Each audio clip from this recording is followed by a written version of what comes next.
Well, I'm a little bit disappointed this morning because I was going to tuck down the head on here, pop on the top, stick on the pipes, stick the carbs on and attempt to get this thing started. But I was playing with it last night and now we have a different issue. And that horrible sound is the starter clutch. And the starter clutch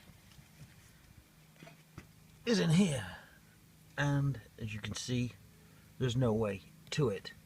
So I've got to take the engine out completely, split it, take everything out of the inside to get to this guy in here.